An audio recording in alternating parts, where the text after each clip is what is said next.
বাংলাদেশকে আবার ভিক্ষুকের জাতি করে দেওয়া, এটাই বোধহয় এদের পিছনে ষড়যন্ত্র। তো আমার কি এটাই অপরাধ যে আমি মানুষের জীবন মান উন্নত করার জন্য কাজ করেছি, আর সেই জায়গাগুলিকে হামলা করতে হবে?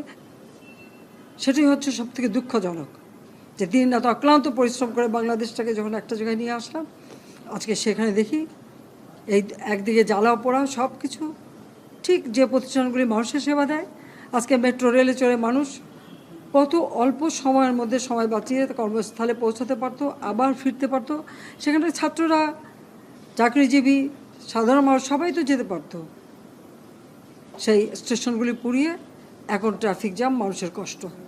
আমি তো কষ্ট লাঘব করেছি, কিন্তু যারা এইভাবে আগুন দিয়ে পুড়িয়ে মানুষের সে কষ্টে আবার ফেলে দিল, তাদের বিচার দেশের মানুষকেই করতে হবে। আমি খালি সকলের সহযোগিতা চাই। আর এইভাবে মায়ের কোল খালি হোক, এটা আমি চাই না।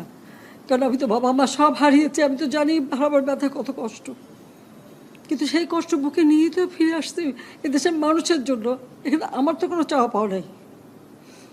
আমি তো আমাদের ছেলে মেয়ের জন্য কিছু করিনি, শুধু তাদের লেখাপড়া। নিজেরাই চাকরি করছে, নিজেরাই পড়েছে, আমি কতটুকু করতে পেরেছি। কিন্তু আমি দেশের মানুষের জন্য করেছি। আজকে অন্তত মানুষের ভাত কাপড়ের ব্যবস্থা, চিকিৎসার ব্যবস্থা, তাদের কাজের সংস্থা সবই তো করে দিচ্ছিলাম। যখন আমরা এক উন্নয়নশীল দেশে মর্যাদা পেলাম, তখনই এই তাণ্ডব করে ঠিক যে জায়গাগুলি মানুষের সেবা করবে সেই জায়গাগুলিতেই আঘাত। শিক্ষা প্রতিষ্ঠানে হল ভেঙে দেওয়া।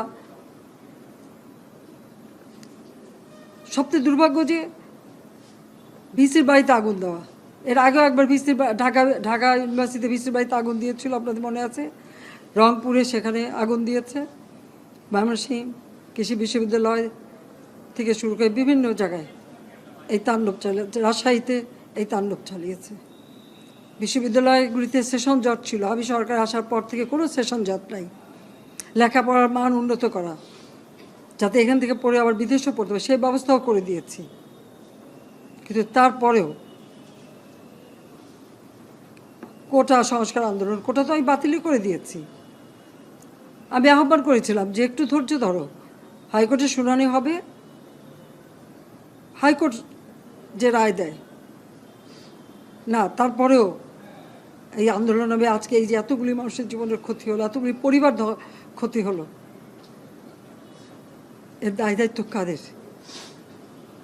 আমি দেশবাসীর কাছে সেই আহ্বান জানাবো যে এই ধরনের ধ্বংসযজ্ঞের জন্য এই দেশকে নিয়ে আর কেউ চালাতে না পারে। আমি সকলের সাহায্য চাই।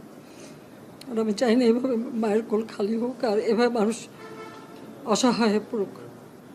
তা আমার কি এটাই অপরাধ যে আমি মানুষের জীবন মান উন্নত করার জন্য কাজ করেছি, আর সেই জায়গাগুলিকে হামলা করতে হবে? কোভিড-19-এর সময় যেখানে আমরা সব থেকে ভালোভাবে মানুষের চিকিৎসা দিতে পেরেছি, সেই কোভিড হাসপাতাল, সেখানেও আগুন দিয়েছে। এটা কী ধরনের খেলা? যাক, আমি আর কিছু বলতে পারি না। আমি